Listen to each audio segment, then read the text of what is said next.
అలసిన వానికి ఊరడించు మాటలు. సహోదరుడు భక్త్ సింగ్ గారి పరిచర్య నుండి సేకరించిన అనుదిన ధ్యానములు. మే 6. సంతోషించి ఆనందించుడి, పరలోకమందు మీ ఫలము అధికమగును. మత్తయి 5:12. ప్రభుదూత యోసేపుతో ఇలాగు చెప్పెను, నీ భార్య అయిన మరియను చేర్చుకొనుటకు భయపడకుము. ఆమె గర్భము ధరించినది పరిశుద్ధాత్మ వలన కలిగినది. మత్తయి 1:20. మరొక విధంగా, కొంతకాలము నిందను భరించుటకు భయపడకుము. నిందించబడు ఆధిక్యత నీకు ఇవ్వబడింది. నీకు నీ భార్యకు ఏమి సంభవించునో అని కలవరపడకుము. దేవుడు నిన్ను ఆదుకొని నీ నిందను భరించును అని అర్థము. ఎందుకనినా ఆ సమయంలో యోసేపు మరియలకు తప్ప ఎవరికిని సత్యము తెలియదు. బిడ్డ జన్మించిన తర్వాత యోసేపు మరియలు ఎట్టి నిందను భరించవలనో ఎవరునూ ఊహించలేరు. ఆ తర్వాత దేవుడు ఆ విషయమును ఎలిజబెత్నకు బయలుపరచెను గనుక ఆమెకు కూడా తెలియను. కాబట్టి వారిరువురు నిందను భరించవలను. నీవు నీ రక్షణ యందు ఆనందించవలననినా నీపై వచ్చు నిందలకు భయపడవద్దు. నీవు యేసుక్రీస్తు ప్రభువును నిజముగా వెంబడింపదలిచిన ఎడల నీవు నిందను భరించవలసిందే. నీవు దేవుడు లేని జీవితం జీవించుచు పాపములో ఉన్న ఎడల నీ బంధువులు కానీ, ఇరుగు పొరుగు వారు కానీ, స్నేహితులు కానీ నిన్నేమి పట్టించుకొనరు. కానీ నీవు దేవుని వాక్యమును అనుసరించువాడవైన ఎడల నీ సన్నిహిత స్నేహితులు, బంధువులు నిన్ను నిందించుటకు ప్రారంభించుదురు. నీవు ఎంతగా దేవునికి విధేయుడవగుచుందువో అంతగా నీవు నిందలు భరించవలసి వచ్చును. ఎవరునూ దీనిని తప్పించుకొనలేరు.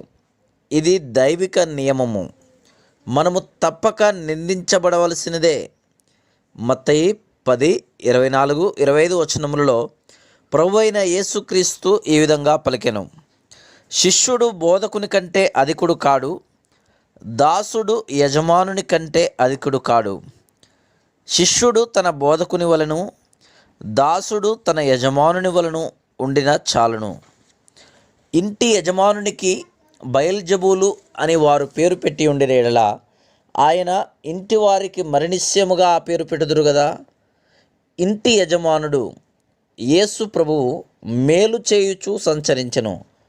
అపోస్తుల కార్యములు 10:38. అయినను వారాయనను బయల్జబూలు అని పిలిచిరి. నిజముగా ఆయనను ఇంకా అనేకమైన పేర్లతో వారు పిలిచిరి. అందువలనే ప్రభువైన యేసుక్రీస్తు ఇట్లనెను, ఆ పేరుతో నన్ను వారు పిలిచిన ఎడల మీరెట్లు తప్పించుకుందురు? ప్రభువు చేత స్వస్థత పొందిన ప్రజలు ఆయనను అనేకమైన చెడ్డ పేర్లతో పిలిచిరి, కానీ ఆయన వాటినన్నిటినీ సహించెను. మనం కూడా మన స్నేహితులు, బంధువులు, ఇరుగు పొరుగు వారి నుండి వచ్చు నిందలను భరించుటకు సిద్ధపడి ఉండవలెను. ఇతరులు నీ ద్వారా ఆశీర్వదింపబడవలనని నీవు కోరిన ఎడల నీవు నిందించబడినప్పుడు సనగవద్దు, నేరారోపణ చేయవద్దు. నీవెంత మెలకువగానున్నను, జాగ్రత్తగానున్నను నిందింపబడదవు. నీవు ఈ విధంగా అనవచ్చును, నేను ఏ దోషము చేయలేదు, నేనెందుకు నిందింపబడుచున్నాను? నేనెవరికి హాని చేయని ఎడల ప్రజలెందుకు నాకు వ్యతిరేకంగా మాట్లాడుచున్నారు?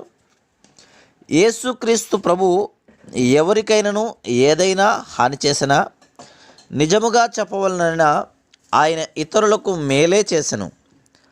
అయినప్పటికీ ఆయన నిందింపబడెను, ఆయన తిరస్కారము నొందెను.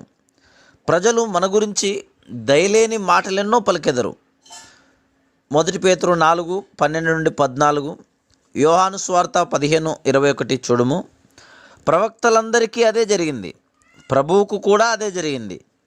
ప్రభువు యొక్క శ్రమలలో పాలివారమైనందుకు మనము సంతోషించవలెను. ప్రభువు కోరిన ఎడల మరియా యోసేపులను ఆయన దాచి ఉంచవచ్చును, కానీ ఆయన వారెక్కడ ఉన్నారో అక్కడనే ఉంచి నిందకు పాత్రులగునట్లు చేసెను. మనము కూడా నిందను భరించవలెను. నీవు తప్పించుకొనలేవు. యేసుక్రీస్తు ప్రభువు యొక్క మహిమలో పాలిభాగము పొందవలననినా నీవు నీ నిందలలో సంతోషించడి వాడవుగా ఉండవలను. ఇతరులు నన్ను నిందించినా నేను పట్టించుకొనను గాని విశ్వాసులు నిందించిన ఎట్లు భరించవలను అని నీవు అడగవచ్చును. వారు విశ్వాసులే కానీ ఇతరులే కానీ వారు సాతాను ద్వారా నడిపించబడిరి.